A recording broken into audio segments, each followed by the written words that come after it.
Hello again. Today we're back in the northwest. I mean, right now we're in my cellar because it's really snowing outside, and I figure this is a little bit more cozy.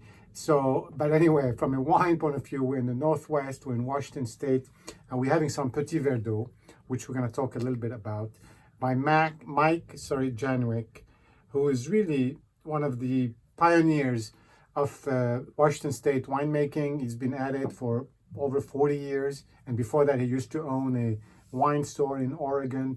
So it's somebody who's really been in the wine industry for a long time, at least for that part of the world, and he has experimented and developed new wines, new labels. He buys his grapes from a lot of different places, as is common in Washington State.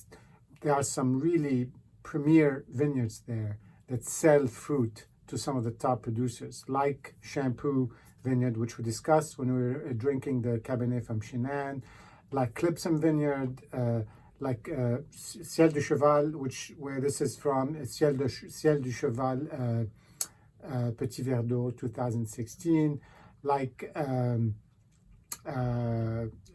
other vineyards in Red Horse Mountains, and so Clipsum, I think we talked about that. So it's one of those top premier vineyards. I mean, it's reasonably big. I think it's 80 hectares or more, and it sells to some of the top producers, and it's kind of has its own soil. It's a high pH soil, some clay in it, and that tends to produce low pH wine, which we know is good because high acidity is what you want in a wine. The name is kind of funny because the people who bought the vineyard, the land, and planted it 40, 50 years ago, it was right across from the Horse Haven Ridge, in the Red Mountains. And so they wanted something with horse havens. They figured the translation is Ciel du Cheval, which it isn't really. But anyway, that's where the name came from. And it's a little bit odd, but that's part of the lore, if you want, of the vineyard. Now, this is Petit Verdot, which is an unusual grape. I think a lot of people know that this is used primarily as a little bit of a blend in all the Bordeaux varietals in Bordeaux. So it was 1, 2, 3% of Petit Verdot to give it more spine and sometimes counterbalance if there's too much Merlot, because the Merlot is softer, and give it a little bit of a spine in the mid-palate, apparently.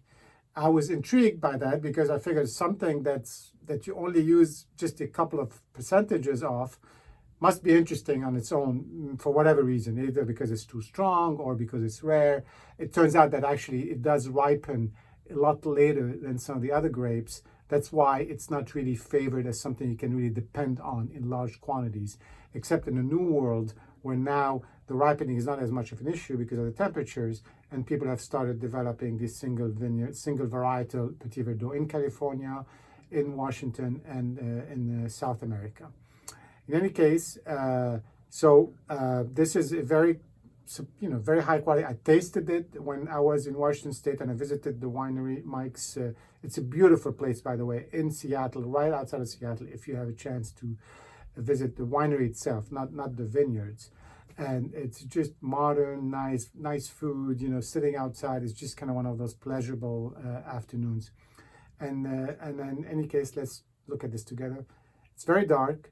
I get sort of an inky feel from it, even though it's not blue, but you get that sort of dark, violet, blue, inky notion when you look at it. And it's on the nose, it's got it's got some of this orange peel, a little bit, maybe it's a New World thing. It's got the dark fruit. It's a little bit of graphite, although hasn't developed enough yet. I think this is a pretty young wine, but I wanted to have it, so to decide if I could, maybe buy more of it.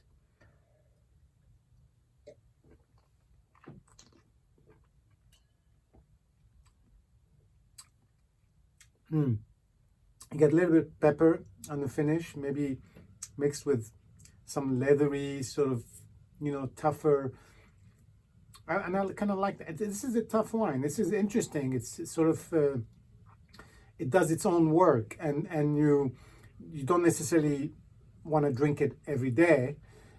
because it's different in a way, but it's a good thing to have and to experience on its own, and see where that goes in wine mixes. And I think this is something where we're going to have more and more of over time, as with climate change and things ripen a little bit earlier. This is not going to be as much of a challenge, for wineries.